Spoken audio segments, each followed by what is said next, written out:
বরিশাল থেকে বলছি। বরিশাল থেকে, মাশাআল্লাহ। কি করো? স্যার আমি এবার এইচএসসি পরীক্ষা দিছি। ওরে বাবা, এখন কি কাজ পেয়েছো বলো তো একটু। স্যার আমি এ যাবৎ স্যার এই কয়দিনে 6টা বাইরের কাজ কি করছি। বলো, 6টা বাইরের কাজ করে ফেলছো, আমাকে বলো নাই? তাহলে তো তোমার পানিশমেন্ট হওয়া উচিত। জি। আচ্ছা বলো, কি কি কাজ করছো, কত টাকা ইনকাম করছো, বলো, আসল কথা বলো। স্যার 6টা বাইরের কাজে এখন পর্যন্ত 5,000 টাকা ইনকাম হয়েছে। আর মাশাআল্লাহ। প্রথম কাজ করছিলাম স্যার জি। 10,000 ফলোয়ারের, ওইটাই দিছি 1,000 টাকা। পরে একটা করছি আপনার একজন একটা ভাইয়ার, তার বাড়ি হচ্ছে নোয়াখালী। তো সে ওয়ার্কশপ, তার একটা ওয়ার্কশপ আচ্ছা আছে। আচ্ছা। তো ওই ওয়ার্কশপের জন্য সে একটা পেজ খুলতে চায়, তো তার পেজ খুলে দিছি। আর লোগো ব্যানার 1,000 ফলোয়ার দিছি, এর জন্য সে 1,000 টাকা দিছে। আচ্ছা আর এরপরে স্যার তার একটা পোস্টে 1,000 ভিউ আর 1,000 লাইক করে দিছে, এর জন্য 750 টাকা দিছে। আচ্ছা। আচ্ছা। আর একজন আছে RS মোশন 2.0, একটা ইউটিউব চ্যানেল আছে তার। তিনি আর কি ওই যে ফ্রি মোশনের মতো, জি জি।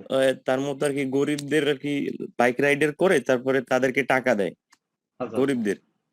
তো তো তার একটা সাবস্ক্রাইবারের কাজ করছিলাম, সেটা এখনো চলতেছে। আর আর একজন ভাই আছে, পারভেজ নাম, জি জি। তার পেজে আর কি 6,000 ফলোয়ার কাজ। এই কাজটা দিছিল যে রবিউল ভাই, সে আর কি আচ্ছা আচ্ছা।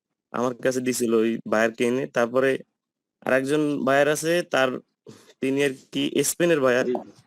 তার কাছ থেকে এখন পর্যন্ত স্যার $15 আনতে পারছি, বাবা, সে দিছে 15 ডলার $15। নিয়ে আসছেন কিসের মাধ্যমে, পেপালে? হ্যাঁ, ওই যে ইব্রাহিম ভাই আছে হ্যাঁ না, হ্যাঁ। তার কাছ, তার মাধ্যমে। যাক, গুড। উনি তো অনেক সহযোগিতা করতেছে আপনাদেরকে। Very good. মোটামুটি দেখেন, জি। আপনি মোটামুটি স্পেন থেকেও ডলার নিয়ে আসছেন। Very good. তা আপনি তো লুকায় লুকায় অনেক টাকা ইনকাম করে ফেলছেন। এখন আপনি কি ভয় পাইছেন যে আমি টাকা অর্ধেক নিয়ে যেতে পারি? না এত স্যার, এত স্যার আপনার যে শুক্রবার স্যার, এতদিন বলেন। স্যার শুক্রবার একটু ভুল, স্যার বলি স্যার, শুক্রবার একটু ভুল করে ফেলছি স্যার। আচ্ছা আচ্ছা। ও আচ্ছা আচ্ছা আচ্ছা। মানে আমার শুক্রবার স্যার আসার কথা sorry, ছিল স্যার। নাকি? না স্যার, ওই যে স্যার ওই যে ডেনিস চাকমা ভাইয়ের সাথে একটু স্যার ও একটু ভুল আচ্ছা হয়ে আচ্ছা, গেছে স্যার, ওই মাফ ভয় করে না দিন। না না, ওটা তো হচ্ছে কি, আমি বলি, ওটা আমি মাঝে মাঝে একটু দিতে হয় আপনাদেরকে। কারণ কি হচ্ছে কি, আপনাদেরকে একটু সুবিধা দিই, দেওয়ার পর অনেকে একটু করেন, আমি আবার আবার রাগ ঠান্ডা হয়ে যায়, সমস্যা নাই। তো আপনারা করবেন না, হ্যাঁ, দয়া করে। কারণ আমরা যখন শুক্রবারে সাপোর্ট দিই তখন এটা কিন্তু এক্সট্রা। আমরা কিন্তু দেখেন, আমরা কিন্তু কাজ পেলেও আপনাদেরকে কিন্তু সময় দিচ্ছি। আমরা কিন্তু ইচ্ছে করলে বন্ধ রাখতে পারতাম। তো এখন এতে হচ্ছে আপনারা একটু ধৈর্য ধরতে হবে। ঠিক আছে? তো আবারও আমরা শুক্রবারে সাপোর্ট দিব, ওটা সমস্যা নেই। তবে সবাই কিন্তু একটু ধৈর্য রাখবেন আর ডিসিপ্লিন রাখবেন, হ্যাঁ? আর যারা সাপোর্ট দেয় তাদেরকে কিন্তু সুযোগ দিবেন কথা বলার, হ্যাঁ? ঠিক আছে? জি। ওকে, তুমি টেনশন করো না। তুমি তো অনেক ভদ্র মানুষ, সমস্যা না, হয়তো ভুল হতে পারে। কিন্তু এরকম হয়েছে যে আমরা বেশি সাপোর্ট দিতে গিয়ে, সকালবেলা আগে কিন্তু সাপোর্ট দিতাম। তো এতে গিয়ে বেশি সাপোর্ট দিতে গেলে আবার বেশি সমস্যা হয়, আমি দেখছি। ঠিক আছে? তো আমি শুক্রবারটা চালু করছি আপনাদের জন্য, ভালোর জন্য, হ্যাঁ? তো সবাই ডিসিপ্লিন থাকবেন আশা করি। কেমন? ঠিক আছে? ওটা সমস্যা নাই, হ্যাঁ? আমি কিন্তু ভুলে গেছি হাসান। ওটা নিয়ে টেনশন করবে না। ঠিক আছে? আমার মনে থাকে না। ঠিক আছে? ওর সাথে সাথে হয়তো অ্যাকশন নিয়ে কিছু, তারপর আবার ভুলে যাই, হ্যাঁ? ওটা নিয়ে চিন্তা করো না। কেমন? আর সরি বললে তো আর কিছু বলার নাই। ঠিক আছে? কেউ যদি আমার কাছে সরি বলে ভুল করেও, আমি কিন্তু ভুলে যাই সাথে সাথে, এটা মনে রাখবেন। ঠিক আছে? কিন্তু তর্ক করলে, মানে আপনি জি। যদি প্রমাণ বলেন যে না আমার ভুল হয় নাই, বা আপনি, তখন কিন্তু আমার একটু আবার মেজাজ গরম হয়। কিন্তু আপনি ভুল স্বীকার করলে কিন্তু শেষ। আল্লাহ যদি ক্ষমা করতে পারে, আমরা কেন করতে পারবো না, নাকি? জি ঠিক স্যার, আছে? তো অবশ্যই। এটা তো একটা আল্লাহ, আমরা কত বড় বড় গুনাহ করি, আল্লাহ আমাদেরকে ক্ষমা করে দেয় অনেক সময়, তাই না? তোবা করলে আল্লাহ ক্ষমা করে দেয়। জি জি। তো আপনারা তো সামান্য, হয়তো দেখা যাবে নিজের অজান্তে কিছু ভুল হইতে পারে, তা আমি কেন ক্ষমা করব না? ওটা নিশ্চিত থাকে, আপনারা আমার স্টুডেন্ট, হ্যাঁ? তা আমার অবশ্যই উচিত আপনাদেরকে ওই চোখে দেখা। শুক্রবার আপনাদের সাপোর্ট থাকবে, অসুবিধা নেই, হ্যাঁ? ঠিক আছে? ওটা চিন্তা করেন না। ঠিক আছে হাসান, ধন্যবাদ। হাসান, তুমি টেনশন মুক্ত থাকো, হ্যাঁ? ফ্রি থাকো ইনশাআল্লাহ। হাসান, তুমি ঠিক কি স্যার। এসএসসি পড়ালেখা করো নাকি, না এইচএসসি? এইচএসসি স্যার ও পরীক্ষা আচ্ছা, দিচ্ছি, পরীক্ষা ফাইনাল দিছো। পরীক্ষা আচ্ছা, কোন দিচ্ছি। কলেজ থেকে একটু বলো।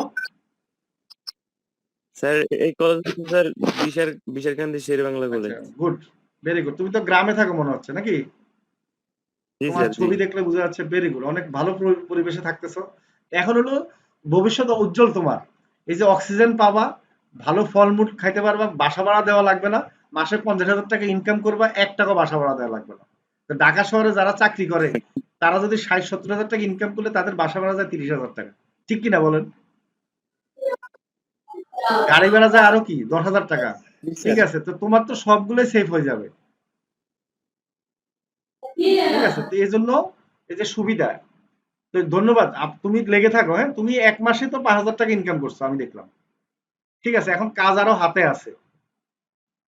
উনি কিন্তু আপনাদের বেজের, উনি কিন্তু 21 নম্বর বেজের আপনাদের সাথে ভাইজান, আপনাদের সাথে উনি কিন্তু নতুন একবারে আপনাদের সাথে। উনি হয়তো আপনাদের সাথে ক্লাস করেছে এবং কিছু ভিডিও দেখেছে আগে থেকে, হয়তো ইয়ে করেছে, এই জন্য হয়তো আপনাদের চেয়ে একটু এক্সপার্ট হয়ে গেছে আর কি। এবং আসলে ঠান্ডা মাথায় উনি কাজ করে, তো এই জন্য ইনকাম করতে পারছে। দেখেন উনি কিন্তু ঠান্ডা মাথায় কাজ করে।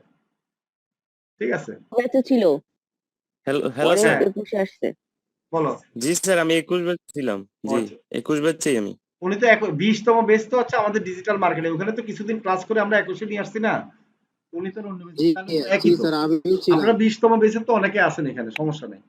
ওটা জি ওটা তো স্যার, আপনারা জি কিছুদিন স্যার। ক্লাস করছেন, এরপর 21-এ নিয়ে আসছি। হ্যাঁ, তো ঠিক আছে, হাসান কিন্তু আপনাদের সাথে, হ্যাঁ, উনি কিন্তু অন্য আমাদের 19 বা ওই বেসের না। ঠিক আছে, কারণ ওনার কোড নাম্বার তো থাকার কথা ছিল যদি 19 বেসের হতো। এখানে শুধু 18 বেসের ছিল।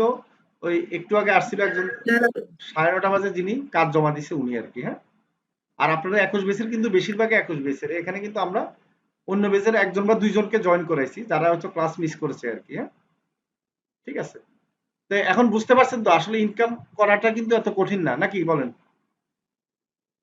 জি স্যার। জি না ঠিক স্যার, আছে, মানে জি না। 10-15 হাজার টাকা জি ইনকাম করার স্যার। জন্য কি বেশি কষ্ট করতে হবে বলেন? জি না স্যার। আগে আমার কথা হলো যে আগে হচ্ছে 10-15 হাজার টাকা ইনকাম করেন মাসে, এটা আগে করেন। ঠিক আছে, জি স্যার। তারপরে কিন্তু আপনারা এই 10-15 হাজার টাকায় আপনার 1 লাখ টাকা হবে। Thank you. হ্যাঁ, আমার ছবি সুন্দর হয়েছে, একজন কমেন্ট করেছে। আচ্ছা, এখন হলো আপনাদেরকে ধন্যবাদ জানাচ্ছি। হ্যাঁ, আমি চাচ্ছি যে সবাই ইনকাম করতে হবে। হ্যাঁ, আর যারা এই যে দেখেন হাসান মোটামুটি ইনকাম করতে পারছে, হাসান কিন্তু আমাদের 100 জনের ক্লাবে চলে আসবে। তো এখন কিন্তু আমাদের কিন্তু বাছাই হচ্ছে, আপনাদের এখান থেকে অনেকে আসবে, সমস্যা নাই, আমরা অলরেডি লিস্ট তৈরি করা আছে। তো আপনাদেরকে আরো যেন ভালোভাবে আমরা শিখাইতে পারি, বা 100 জনকে যেন আরো ভালোভাবে কি আমি করতে পারি, গড়াইতে পারি, সেটার আমি প্ল্যান চলতেছে আর কি। হ্যাঁ, ইনশাল্লাহ। তো আপনারা যারা এইভাবে ক্রিয়েটিভ থাকবেন অবশ্যই আমাকে বলবেন। তাহলে আর দেরি কেন? আজই আপনার ভর্তি নিশ্চিত করুন। আসন সংখ্যা সীমিত। বিস্তারিত জানতে আমাদের ওয়েবসাইট ভিজিট করতে পারেন অথবা আমাদের হটলাইনে কল করতে পারেন।